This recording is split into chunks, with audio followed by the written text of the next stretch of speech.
നമസ്കാരം. കേരളത്തിൽ C P എമ്മിന് 0 സീറ്റാണ് കിട്ടുക എന്ന് പറയുന്ന ABP സീറ്റ് വോട്ടർ സർവേ ഞെട്ടിച്ചിരിക്കുകയാണ് സി പി എമ്മിനെ എന്ന് പറഞ്ഞാൽ അത് സത്യമാണ്. കാരണം അവർക്ക് വോട്ടിംഗ് ശതമാനം 29% ചുരുങ്ങുന്നു എന്ന് കൂടി വന്നിട്ടുണ്ട്. 29% ചുരുങ്ങുന്നു, BJPക്ക് 27% കൂടുന്നു എന്ന് പറയുന്നുണ്ട്. ഇത് സി പി എമ്മിനെ ഞെട്ടിക്കാതെ എങ്ങനെ ഇരിക്കും? കേരളത്തിൽ ഭരണത്തിലിരിക്കുന്ന 8 വർഷമായി ഭരണത്തിലിരിക്കുന്ന ഒരു മുന്നണി തകർന്ന് തരിപ്പണമാകാൻ പോകുന്നു, ത്രിപുരയെപ്പോലെ പശ്ചിമബംഗാളിനെ പോലെ എന്നുള്ളതിൻ്റെ സൂചനയാണ് ഈ തെരഞ്ഞെടുപ്പ് ഫലം എന്ന് പറഞ്ഞാൽ അത് അതിശയോക്തിപരമായ കാര്യമല്ല. എങ്ങനെയാണോ പശ്ചിമബംഗാളിൽ തകർന്നത്, എങ്ങനെയാണോ ത്രിപുരയിൽ തകർന്നത്, അതേപോലെ BJPയിലേക്കൊരു ഒഴുക്കുണ്ടാക്കിയിരിക്കുന്നു ഈ ഇലക്ഷനിൽ എന്ന് വേണം അനുമാനിക്കാൻ. എന്നാൽ 3 സീറ്റുകളാണ് BJPക്ക് കിട്ടുക എന്ന് പറയുന്ന പ്രവചനമുണ്ടായിരിക്കുന്നത്, എക്സിറ്റ് പോൾ ഫലമുണ്ടായിരിക്കുന്നത്.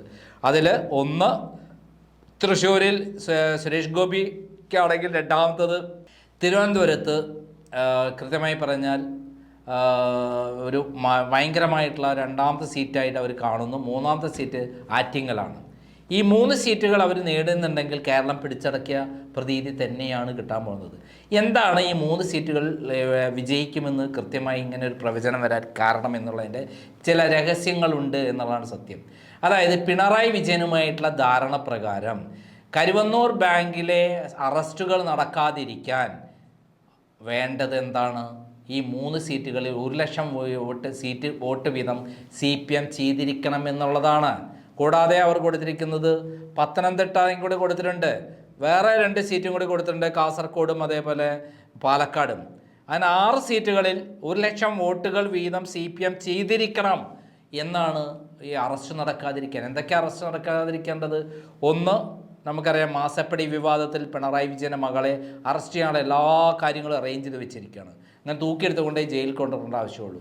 ഇതേപോലെയാണ് കരുവന്നൂർ ബാങ്കിലെ AC മൊയ്തീൻ, EP ജയരാജൻ, പിണറായി വിജയൻ, അതേപോലെ MK കണ്ണൻ തുടങ്ങിയുള്ള ആളുകൾ, ഇവരെല്ലാവരും, അതേപോലെ MM വർഗീസ്, ഇവരെപ്പോലുള്ള ആളുകളെല്ലാം റെഡിയാക്കി വെച്ചിരിക്കുകയാണ്. ഇലക്ഷൻ കഴിയുന്നവരെ എന്തായിരുന്നു, ദിവസേന കരുവന്നൂർ ബാങ്കിലെ ഓരോ പ്രശ്നങ്ങൾ പറഞ്ഞ് നിർബന്ധപൂർവ്വം ഓരോ ദിവസവും ഹാജരാവണമെന്നുള്ള വാർത്തകൾ വന്നുകൊണ്ടിരുന്നു. എന്നാൽ ഇലക്ഷൻ കഴിഞ്ഞപ്പം, കേരളത്തിലെ ഇലക്ഷൻ കഴിഞ്ഞ ശേഷം കരുവന്നൂർ ബാങ്കിൽ നിന്ന് അങ്ങനത്തെ ഒരു അറിയിപ്പും ഈ CPM നേതാക്കന്മാർക്കുണ്ടായില്ല. അതിൻ്റെ അർത്ഥം അവരെ ഭയപ്പെടുത്തിയതാണ് എന്നുള്ളത് സത്യമാണ്.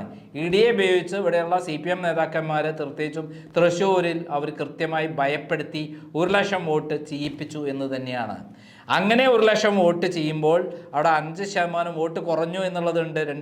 1,46,000 വോട്ട് കൂടിയിട്ടുണ്ട്.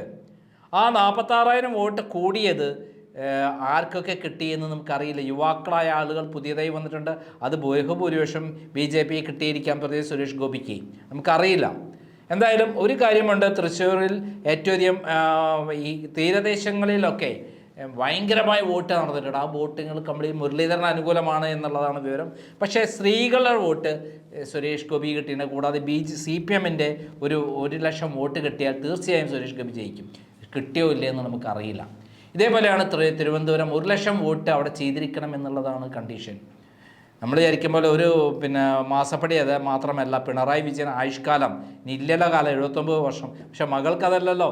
സ്വർണ്ണക്കടത്ത്, ഡോളർ കടത്ത്, അതേപോലെ മാസപ്പടി വിവാദം, പിന്നെ AI ക്യാമറ, സ്പ്രിംഗ്ലർ വിവാദം, ലൈഫ് മിഷൻ തട്ടിപ്പ്, അങ്ങനെ കരുവന്നൂർ ബാങ്ക് തുടങ്ങിയ എല്ലാത്തിലും മകളും കൂടി പ്രതിയാണ്. മകൾ പ്രതിയില്ലാത്തൊരു സാധനമില്ല. അവരെ വിദേശ സമ്പാദ്യം എല്ലാം കൂടെ കൂട്ടുമ്പോൾ നമ്മൾ ചിന്തിക്കുന്നതും അതിലൊന്നുമല്ല. 10-100 വർഷം കിടക്കാനുള്ള എല്ലാ സൗകര്യങ്ങളും ഉണ്ടാക്കിയിട്ടുണ്ട്.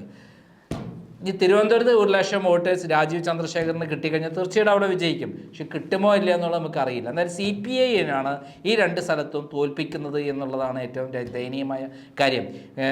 സുനിൽകുമാർ എന്ന് പറഞ്ഞാൽ ബെസ്റ്റ് സ്ഥാനാർത്ഥിയാണ് തൃശ്ശൂരിൽ.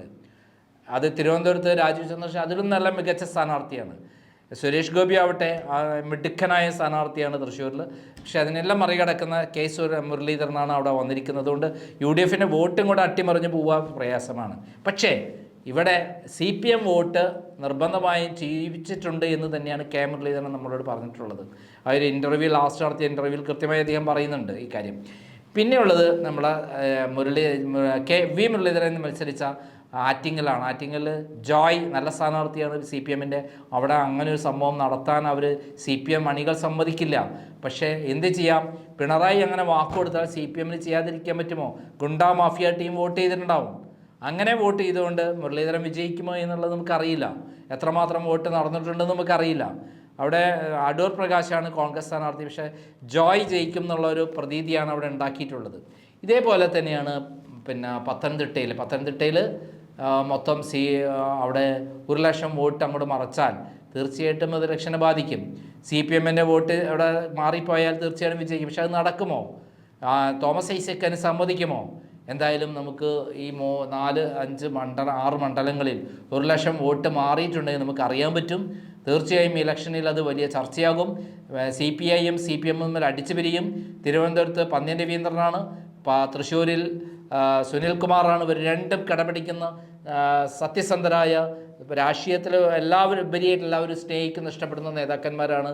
അതുകൊണ്ട് ഈവൻ വിജയിക്കാൻ പോലും സാധ്യതയുള്ള ആളാണ് സുനിൽകുമാർ. അങ്ങനെയുള്ള സന്ദർഭത്തിൽ ഈ ഇലക്ഷനിൽ വലിയ അട്ടിമറികൾ നടക്കുമോ ഇല്ലയോ എന്നൊക്കെ നമുക്ക് കണ്ടറിയണം. നമുക്ക് കാത്തിരിക്കാം. ഇനി 2 ദിവസം മാത്രം കാത്തിരുന്നാൽ മതി. പിണറായി വിജയൻ 1,00,000 വോട്ട് വീതം നൽകാമെന്ന് പറഞ്ഞത് കൊടുത്തിട്ടുണ്ടോ ഇല്ലയോ? ഇല്ല എങ്കിൽ അവിടെ സുരേഷ് ഗോപി ജയിച്ചില്ലെങ്കിൽ, തിരുവനന്തപുരം രാജീവ് ചന്ദ്രശേഖർ ജയിച്ചില്ലെങ്കിൽ, മുരളീധരൻ ജയിച്ചില്ലെങ്കിൽ പിണറായി വിജയനെയും കുടുംബത്തെയും നേരെ പിടിച്ച് ജയിലിലിടും. അതോടെ കേരളത്തിൽ CPM തകർന്നു എന്ന് പറയാൻ പറ്റും. നന്ദി, നമസ്കാരം.